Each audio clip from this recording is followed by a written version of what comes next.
In Call of Duty Black Ops 2 in the mission Old Wounds, Alex, Mason, Woods and the rest of their team are betrayed and left in the desert, only to be suddenly saved by a familiar face, Viktor Reznov. Now, it is widely believed that this wasn't actually Reznov and it was just Mason hallucinating from dehydration or for some other unknown reason, but I think there's more to this theory than we realise. Before we get into the video, I'd just like to say a massive thank you for 300 subscribers. Just a couple days ago I was talking about 200 subscribers and we're already at 300 and we're actually just under halfway to 400, so absolute amazing. The support for the channel has been absolutely unreal recently. I didn't expect it to happen this quick. From the bottom of my heart, it means the absolute world to me. The support has been unreal, so many lovely comments, so thank you to all who have subscribed, and again, it means the world to me, so thank you so much and please enjoy the video. The mission begins with Mason and Woods meeting Hudson in Afghanistan. The year is 1986 and the Soviets are pushing deep into the region. The CIA is secretly supplying weapons to the Mujahideen rebels, hoping to weaken the Soviet influence. They are sent there to help them, and in return the Mujahideen leader will give them important intel on Raul Menendez. Mason, now older and trying to live a quieter life, is dragged back into action. Alongside Woods, he mounts up on horseback and rides into one of the most cinematic battles in the series. RPGs, tanks, helicopters and charging cavalry. It's chaotic, larger than life. And yet, beneath the explosions is a story of betrayal and unfinished business. As I mentioned, they are then betrayed, thrown into the desert, left for dead. After a period of time passes, two raiders come and save them. It wasn't just any stranger. Mason swears blind he sees a man who is supposed to be dead, Viktor Reznov. So, why does he see Reznov in that moment? Well, for that, we'll have to do a bit of digging. During the fighting, Mason climbs up onto a Soviet tank ready to blow it apart, but when the hatch opens, he's met with a face from his past, Lev Kravchenko. Kravchenko's fate after Black Ops 1 was unknown up until this point. We know Woods and him jumped out of a window and Woods survived, but we didn't know about Kravchenko. But yet, here he is, the very same Kravchenko who worked alongside Dragovich and Steiner to brainwash Mason. And here's where the mission changes. The screen flashes with red numbers, the same numbers that haunted Mason's mind during the first Black Ops game, and then Reznov's voice cuts through the chaos.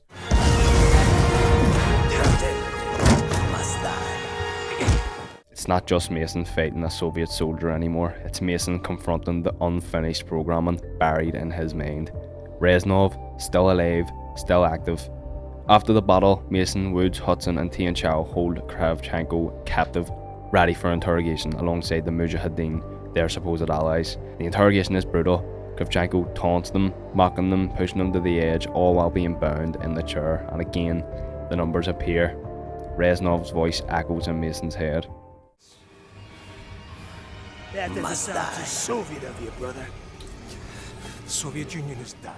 The player is forced to resist it, spamming buttons to stop Mason from pulling the trigger. It's not just cinematic flair, it's proof that Reznov's conditioning is still inside Mason. Years after Vorkuta, years after killing Dragovich and Steiner, Mason's mind is still cracked, still under Reznov's shadow.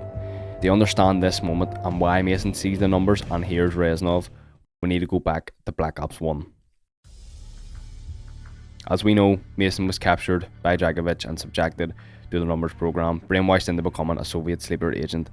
But in Vorkuta he met Reznov, and Reznov, after somehow finding out about the brainwashing and realising what Dragovich had done to Mason, he actually decided to hijack it. Yep, that's right, if you didn't actually know, Reznov had brainwashed Mason alongside Dragovich. Dragovich brainwashed you, but Reznov had plans of his own. Reznov, how'd you get out of Vorkuta? Never thought I'd see you alive. He was never in Vietnam. The real defector with the Nova 6 dossier died during the attack on the McPhee.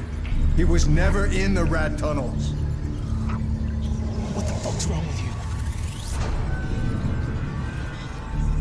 Kravchenko's here. This way. We cannot let him slip through our grasp. He was never at Rebirth Island.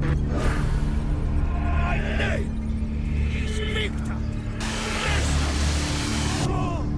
Mason! My name is Viktor Reznov, and I will have my revenge! Mason, no! Step 8, Reznov! Freedom! For you, Mason! Not for me! Viktor Reznov's been dead for 5 years. He died at Vorkuta during the escape. All the years you thought he was with you, that was just in your mind. He reprogrammed Mason's mind with his own vendetta, his own brainwashing, his own list of enemies. The phrase that was drilled into Mason's head again and again was, Dragovich, Steiner, Kravchenko, all must die. it wasn't just revenge, it was legacy. Reznov knew that he might never survive to kill them himself, but if he couldn't, Mason would. Alex Mason would carry his vengeance forward. And the reason for that vengeance, well, that goes all the way back to World at War. So, in 1945, during the events of World at War, Reznov fought alongside Dmitry Pachenko against the Nazis. The two forged a bond in blood, surviving impossible odds. But sometime later, in Black Ops 1 during the mission Project Nova, Reznov, Dmitry and a squad of others are working under Dragovich and Kravchenko. They are sent to capture a man named Frederick Steiner, as he is producing a bioweapon named Nova 6. After a short amount of time, Pachenko asks Reznov why he doesn't trust Dragovich and Kravchenko, and you may have noticed I said that we were going back to World at War and this mission takes place in Black Ops 1. Well, this is where Reznov reveals to Pachenko that during the events of one of the most iconic missions in the Call of Duty franchise, Vendetta, you and Reznov were left alone to survive in Stalingrad after your squad has been completely wiped out. Dragovich was actually supposed to send reinforcements and that he knew that majority of his men were dead, but he never sent those reinforcements. What happened in Stalingrad between you and Dragovich? When the German occupation began, he and his lapdog, Kravchenko, left my men and I hopelessly outnumbered. Promises of reinforcements were made, but not kept. Dragovich and Kravchenko are opportunists, manipulators. They are not to be trusted, Dmitry. After the events of Vendetta, Reznov was left with suspicions regarding Dragovich and Kravchenko. Reznov's suspicions of the two men would prove to be correct, for Dragovich wanted to see the effects of the Nova 6 gas at first hand. We had found what we were looking for. Nova 6. The German weapon of mass destruction now belonged to Mother Russia.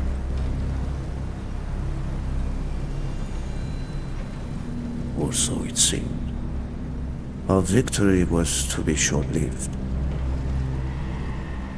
Dragovich wanted to see the effects of the poison firsthand.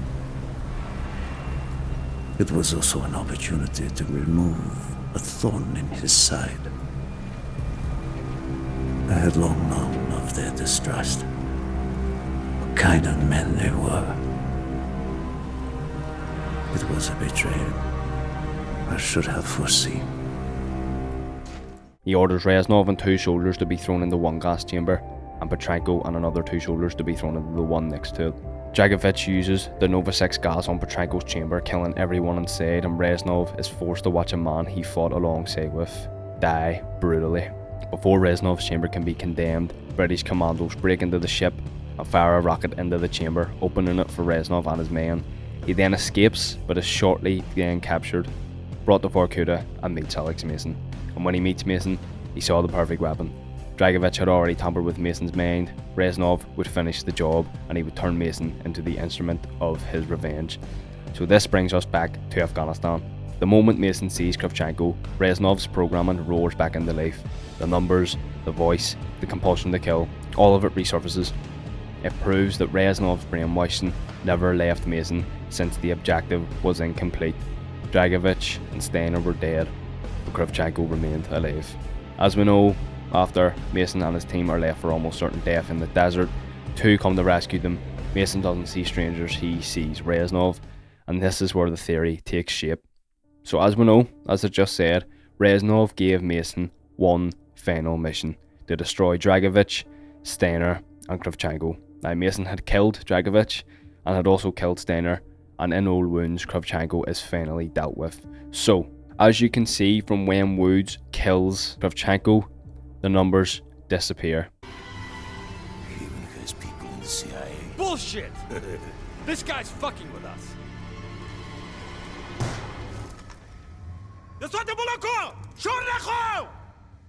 The numbers finally disappear, completing the objective and finally being released of his brainwashing, and this would mean that he would be free of all his hallucinations regarding Reznov, right? I mean, think about it. At this point, Mason is completely freed of all the brainwashing that was put against him. Dragovich was dead, the number sequence had been destroyed, Reznov had now had his objective complete.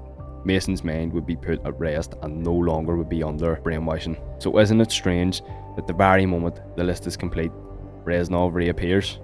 I would also like to touch on my last video about the John Trent theory and the possibility of it being Reznov. If you haven't watched that video, go give it a watch. It is an absolute banger of a theory and I think you would really enjoy it. But if that theory is true, then maybe this really was Reznov.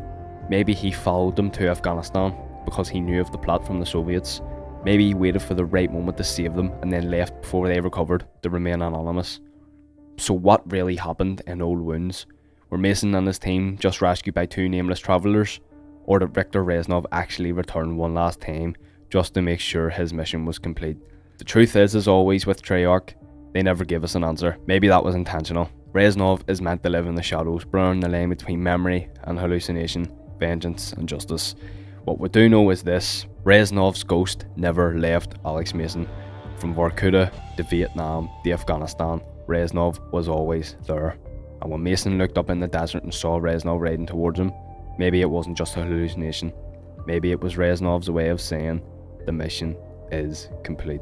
I hope you enjoyed the video, my own little take on this theory. I've always really enjoyed this theory and its mystery because even though the odds of it being Reznov are very unlikely, there is actually a chance that it was him if other theories are applied, which I think is pretty cool. Again, I hope you enjoyed the video, and if you wouldn't mind hitting the like button and subscribing to the channel, it would mean the absolute world to me. The support recently has been absolutely unreal, as I said. It's amazing to see. If you want to see more Call of Duty lore videos, gameplay, challenges, news, then you know what to do. I'll see you in the next one.